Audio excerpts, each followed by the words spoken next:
Hey guys, how's it going? Welcome back. We've got a little 2.25 inch HOYT stabilizer on the PSE 3G Stinger, and we want to try it out today and give you guys my thoughts. So, review on this thing.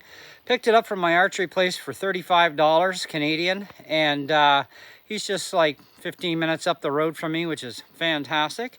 I've seen these things go online anywhere from $32 all the way up to $50, and it's like, for this? 35 I get, but 50? These also go on the end of other HOYT stabilizer bars, and you can just use them as a single unit as well, especially on HOYT bows that support multiple mounting points too for stabilizers. You can just throw one of these by itself or what have you. Anyways, this ain't no HOYT bow, but we got a HOYT stabilizer either way.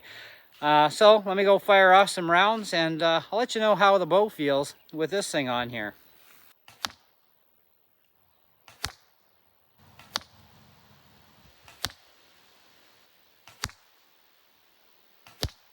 These two were definitely on me.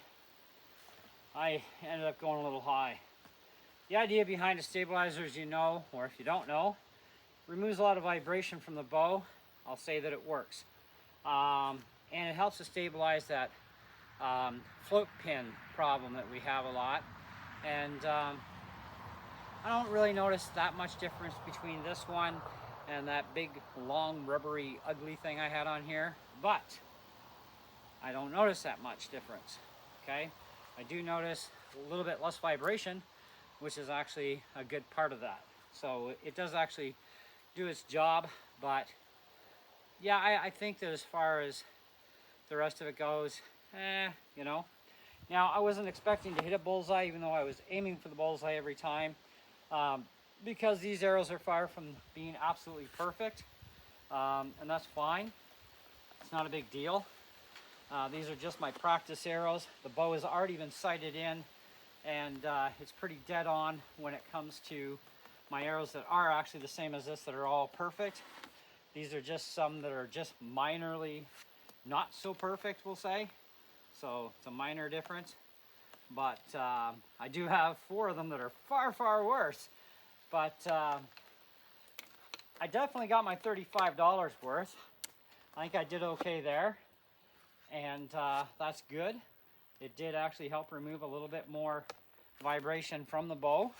I want to see what else I can get for anti-vibration, because I have these limb ones here, and now we have the HOYT stabilizer, which I also wanted a good stabilizer, but I wanted something more shorter profile and not so flippin' ugly as that black rubbery thing that PSE sells us with the bow. Anyways, you know what the story goes, to each their own, right? But for 35 bucks, it's definitely a winner in my books. I think you'll find that it will remove a bit more vibration. I got this for my compound. I can also use it on a traditional bow, as long as nothing else is mounted to that hole. Then I can throw one of these onto a traditional bow if I want to. But you know, it's kind of like, well, you know, traditional bow, I think I might want something actually a little bit longer, just not crazy 28 inches like my cartel I have. But certainly, stabilizers, period, do work to help stabilize.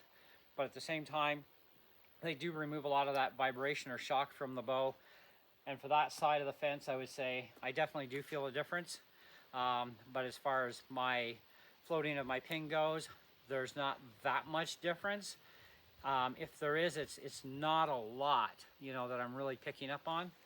So, but either way, I would still give this thing a solid 4 out of 5, and definitely would recommend it. But try and get it as cheap as possible, because 50 bucks is a ripoff for something like this in my books. I know it's HOYT, it's HOYT, it's HOYT, it's classy. Screw. Oh man, seriously. A lot of people are HOYT fanatics, and I get it, but I'm no HOYT fanatic. I'm just a person that likes a variety of different brands of bows, and hey, I would own a HOYT if I could afford one, but I can't. And you know, the thing is I'm also very picky. That's the other thing. There's a lot of the HOYT bows that I've seen, they're fugly to me. They're just like, I don't want to shoot that thing. It's so ugly looking. Ugh. Anyways, everybody has different taste. So 4 out of 5 it is. Highly recommend it. Try one out yourself. See what you think. You know, and if you like it, you buy it. If you don't like it, keep shopping, because I spent a lot of time on Amazon looking at different stabilizers, and I'm like, I still got to fit my bow in the case. I don't want to take it on and off all the time. I need something better profiled. My other one was fine for length in the case, but it just was really freaking ugly, right? Kind of like a lot of those camo ones that are rubberized. I looked at those, paint flakes off after maybe a month or 2 months. It's like, I don't want that. This is disgusting. It's garbage for the money they want for it. So I got this thing when I saw it.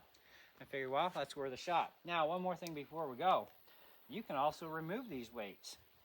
So you can balance this out to just 1 weight, or 2, or 3, or 4. Okay, so you have options, which is also another nice part of this. And it does not come with a Allen key, just so that you're aware. You'll have to get your own.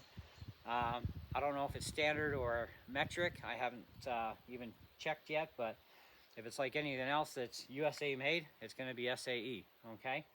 So anyway, that's what I got for you on this video.